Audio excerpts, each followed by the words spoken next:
Hello everyone, welcome to the quick MCQ series. मेरा नाम सौरभ है और आप सबके सामने अकाउंटिंग स्टैंडर्ड का एक क्वेश्चन लेके आया हूँ। तो आप सबको बताना है, for the purpose of applicability of accounting standard enterprises are classified into 3 categories. Enterprise को 3 कैटेगरीज में क्लासीफाई किया गया है, namely level 1, level 2 and level 3। Which of the following statement is correct. यहाँ पे बताना है आपको कौन सा फॉलोइंग स्टेटमेंट जो है वो करेक्ट स्टेटमेंट है।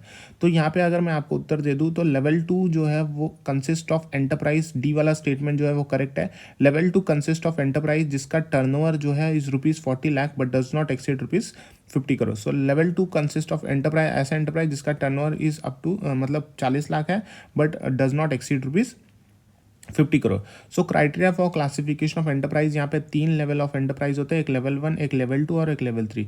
लेवल 1 एंटरप्राइज में कौन आता है? एंटरप्राइज जो which fall in any one or more of the following categories at any time during the accounting period. At any time during the accounting period अगर ये एंटरप्राइज फॉल किए जाते हैं, ये कैटेगरी जो क्लासीफाई किया गया है एज नीचे जो क्लासीफाई किया गया है, तो उसे लेवल 1 एंटरप्राइज माना जाता है। Classified as level 1 enterprise. तो सबसे पहले वाला पॉइंट बोलता है कि एंटरप्राइज जिसका इक्विटी या फिर डेट सिक्योरिटीज लिस्टेड है, चाहे वो इंडिया में हो चाहे वो आउटसाइड इंडिया में हो, उसे लेवल 1 एंटरप्राइज माना जाएगा। फिर ऐसे एंटरप्राइज जो प्रोसेस ऑफ लिस्टिंग में है, जिस उसके इक्विटी या फिर डेट जो है वो अगर प्रोसेस ऑफ लिस्टिंग में है, as evidence by board of director resolution, BOD resolution pass हो गया है, तो यहाँ पे लग गया है कि चलो ये प्रोसेस ऑफ लिस्टिंग में है, इक्विटी एंड डेट, तो भी उसे लेवल 1 एंटरप्राइज माना जाएगा। फिर तीसरा वाला पॉइंट बोलता है कि बैंक्स जो है वो भी लेवल 1 एंटरप्राइज होते हैं, including the cooperative banks also include also cooperative bank. And फिर आता है फोर्थ वाला पॉइंट, लेवल 1 एंटरप्राइज में आएगा फाइनेंशियल इंस्टीट्यूशंस। फिफ्थ वाला point, enterprise carrying on insurance business, जो इंश्योरेंस बिजनेस करती है वो भी लेवल 1 एंटरप्राइज का पार्ट बनती है। सारे commercial, industrial and business reporting enterprise जिसका turnover for immediately preceding accounting period on the basis of audited financial statement exceed कर जाता है 50 करोड़। सारे commercial, industrial, business reporting enterprise जिसका turnover immediately preceding financial year में कितना एक्सीड कर जा रहा है? 50 करोड़ से। Turnover does not include other income. Other income यहाँ पे इंक्लूड नहीं करना है टर्नओवर कैलकुलेशन के टाइम पे।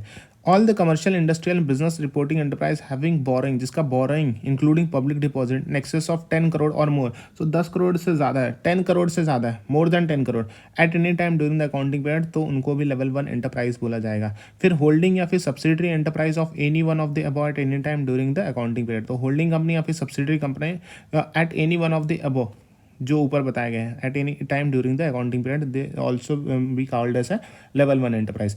अब लेवल 2 एंटरप्राइज में क्या होगा? Enterprise which are not a level 1 enterprise but fall in any one or more of the following category are classified as a level 2 enterprise. तो सारे कमर्शियल, इंडस्ट्रियल या फिर बिजनेस रिपोर्टिंग एंटरप्राइज जिसका turnover immediately preceding accounting period में on the basis of audited financial statement अगर वो exceed कर जाता है 40 लाख रुपए, लेकिन एक्सीड नहीं करता है अप टू 50 करोड़, मतलब डज नॉट एक्सीड 50 करोड़, तो turnover does not include other income, तो उसे लेवल 2 एंटरप्राइज बोला जाएगा। फिर ऑल द कमर्शियल या इंडस्ट्रियल या फिर बिजनेस रिपोर्टिंग एंटरप्राइज जिसका borrowing including public deposit excess of 1 crore but does not exceed 10 crore, तो at any time during the accounting period वो भी लेवल 2 एंटरप्राइज का पार्ट बनेंगे। और holding and subsidiary company of any one of the above at any time during the accounting period, वो ऊपर जो दिए गए हैं उनका होल्डिंग या फिर सब्सिडरी कंपनी।